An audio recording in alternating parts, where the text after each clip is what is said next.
Okey. Assalamualaikum warahmatullahi wabarakatuh. Pertamanya saya ingin menjelaskan kekeliruan berhubung dengan subsidi minyak masak. Sejak daripada semalam, ramai yang membuat berbagai-bagai statement dan sebagainya yang agak mengelirukan. Yang mengatakan subsidi minyak masak ditarik balik dan sebagainya. Jadi suka saya menjelaskan bahawa pihak kerajaan masih mengekalkan subsidi minyak masak dengan jumlah sebanyak 4 bilion ringgit pada tahun 2022 ini. Setakat ini. Dan ada kemungkinan ada pertambahan lagi. Terutamanya apabila harga minyak kelapa sawit meningkat. Dan ia jauh lebih tinggi berbanding dengan subsidi yang lepas, iaitu 500 juta pada tahun 2020 dan 2.2 bilion ringgit pada tahun 2021. Minyak masak yang disubsidi oleh kerajaan adalah sebanyak 60,000 tan metrik sebulan. Melebihi daripada keperluan sebenar pengguna, iaitu sebanyak 55,000 tan metrik sebulan. Jadi walaupun keperluan 55,000, kerajaan telah memberikan subsidi 60,000, iaitu 5,000 lebihan. Jadi tidak ada sebab kenapa tidak mencukupi. Subsidi yang ditanggung oleh kerajaan adalah untuk kategori minyak masak kampit ataupun paket dengan harga RM2.50 bagi 1 kilogram berbanding dengan harga pasaran sebenar iaitu RM9 bagi 1 kilogram untuk kegunaan domestik, kegunaan rumah. Sebab itu kalau kita tengok pada paket plastik tersebut akan tertulis untuk kegunaan rumah. Dan ini untuk kegunaan rumah, terutamanya golongan B40. Dan subsidi ini telah pun bermula sejak Jun 2007 lagi. Maknanya subsidi minyak masak untuk paket ini yang bermula 2007 masih lagi dilaksanakan oleh kerajaan hari ini dan tidak ditarik balik seperti yang digambarkan oleh setengah-setengah pihak di luar sana. Itu tidak betul. Ya, kita masih lagi. Walau bagaimanapun saya nak maklumkan sewaktu pandemik COVID-19, pihak kerajaan memperkenalkan program subsidi sementara untuk minyak masak berbotol bagi 1 kilogram, 2 kilogram, 3 kilogram dan 5 kilogram pada Ogos 2021. Ini membantu, tujuannya untuk membantu rakyat ketika itu yang berada dalam kesusahan sewaktu pandemik COVID-19. Program subsidi ini adalah sementara untuk 3 bulan dengan kos sebanyak 55 juta sebulan. Dan bermula pada Ogos 2021. Walau bagaimanapun, kerajaan mendapati bahawa minyak masak berbotol yang bersubsidi ini banyak diselewengkan oleh pihak industri, pihak komersial dan diseludupkan, lebih mudah diseludupkan. Sebagai contoh, berbanding dengan minyak dalam plastik, paket plastik ianya lebih mudah. Paket plastik perlukan kotak, mungkin bocor dan sebagainya. Sedangkan minyak botol, dalam botol lebih mudah. Dan kalau yang 5 kg, kalau 10 botol dah 50 kg, boleh diseluduk dan sebagainya. Dan ketika itu, walaupun mulai bulan Ogos kita memberi subsidi yang berbotol, minyak berbotol tadi, sepatutnya habis 3 bulan selepas itu, tapi kerajaan terus menyambungnya. Terus after 3 bulan, selepas 3 bulan sambung lagi. Selepas 3 bulan sambung lagi, walaupun untuk 3 bulan saja sepatutnya. Jadi melihat kepada penyelewengan yang berlaku dan sebagainya, maka kerajaan telah pun membuat keputusan, iaitu tiada keperluan lagi untuk meneruskan minyak masak subsidi berbotol kerana tidak lagi menepati objektif untuk kita perkenalkan, kerana tujuan kita perkenalkan adalah untuk membantu rakyat ketika pandemik COVID-19. Sekarang ini dah tidak ada pandemik COVID-19. Rakyat bukan tidak ada, maknanya kita sudah di peringkat fasa endemik ini, rakyat telah bebas keluar dan sebagainya. Jadi tiada keperluan lagi seperti sewaktu pandemik COVID-19. Jadi sebab itulah kerajaan telah membuat keputusan untuk tidak meneruskan subsidi minyak berbotol 1 kg, 2 kg, 3 kg dan 5 kg. Walau bagaimanapun, seperti saya sebutkan tadi, subsidi minyak masak kampit ataupun paket yang berjumlah 60,000 tan metrik seperti yang telah pun dilaksanakan daripada dulu, diteruskan seperti biasa.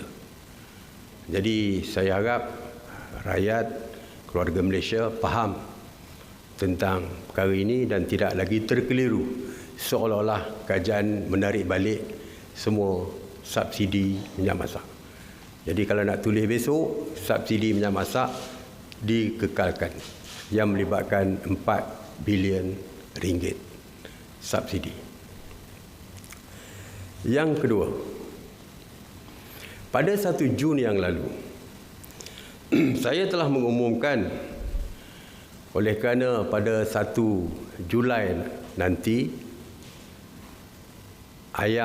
harga ayam tidak lagi disubsidi oleh kerajaan. Kerana walaupun pihak kerajaan mengeluarkan belanja sebanyak 700 juta untuk subsidi ayam supaya tidak dinaikkan harga, tapi kita lihat harga tidak juga kekal seperti yang ditetapkan oleh kerajaan sebanyak RM8.90. Ada rungutan di berbagai-bagai tempat. Ada yang naik sampai RM10. Ada tempat kita tengok dalam media, di dalam news, di dalam berita TV dan sebagainya, ada sampai RM13 dan sebagainya. Jadi harapan kerajaan dengan berbelanja 700 juta subsidi, harapan kerajaan tidak tercapai kerana masih lagi ada pihak yang mengambil kesempatan untuk menaikkan harga dan sebagainya. Jadi saya mengumumkan, oleh kerana mulai 1 Julai harga ayam mungkin dinaikkan kerana tidak ada lagi subsidi, harga telur tidak ada subsidi lagi, dan barang-barangan lain pun, barangan makanan lain pun, produk-produk makanan lain juga sedang meningkat harga dan sebagainya. Kita dapat dengar daripada media dan sebagainya. Maka pada 1 Jun lalu saya mengumumkan bahawa kerajaan akan memberikan bantuan tunai terus kepada rakyat.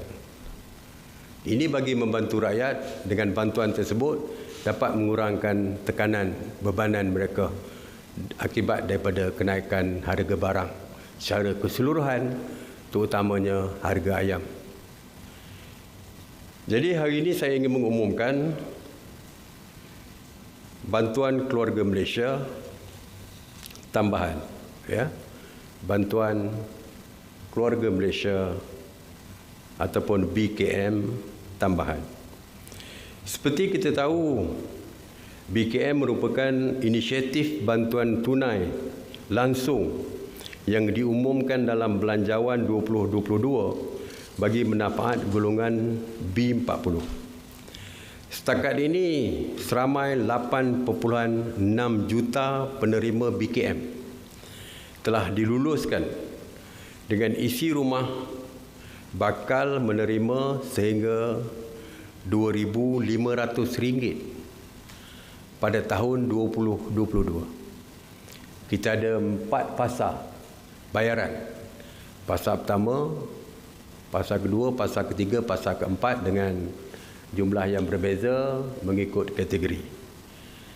2,500 maksimum lah, paling tinggi.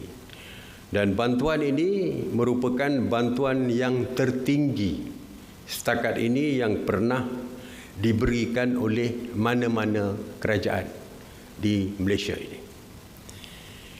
Oleh itu, seperti yang saya sebutkan tadi, mengambil kira cabaran kos sara hidup dan kenaikan harga barangan makanan kebelakangan ini, kerajaan mengambil keputusan untuk menyediakan bantuan tunai tambahan kepada golongan B40 sebanyak RM100 untuk golongan isi rumah dan RM50 untuk golongan bujang.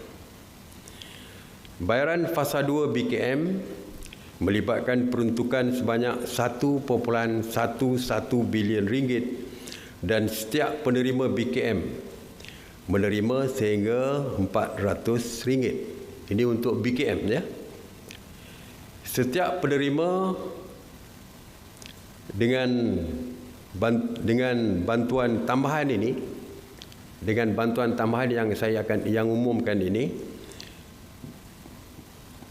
bakal penerima akan menerima sehingga RM500 mengikut kategori kelayakan BKM masing-masing. Bayaran bantuan tunai tambahan yang dibayar bersekali dengan bayaran fasa 2 BKM melibatkan tambahan peruntukan sebanyak RM630 juta. Ini untuk tambahan yang saya sebutkan tadi, iaitu RM100 dan RM50 untuk golongan bujang. Dan bantuan ini akan dimasukkan ke dalam BKM tadi. Manakala dulu sepatutnya mereka menerima RM400 maksimum ya. Maksimum RM400. Apabila kita masukkan nanti RM100 nanti, mereka akan menerima RM500 BKM. Bayaran ini akan memanfaatkan hampir 8.6 juta penerima, merangkumi 4 juta isi rumah, 1.2 juta warga emas, bujang dan tiada pasangan, dan 3.4 juta individu bujang. Setiap penerima yang layak akan menerima bayaran secara berperingkat mulai 27 Jun 2022, iaitu Isnin depan, yang melibatkan jumlah peruntukan sebanyak RM1.74 bilion. Pembayaran ini juga bagi meringankan beban keuangan golongan B40, terutamanya dalam menyambut Hari Raya Aidiladha tidak lama lagi dan akan disalurkan seperti jadual.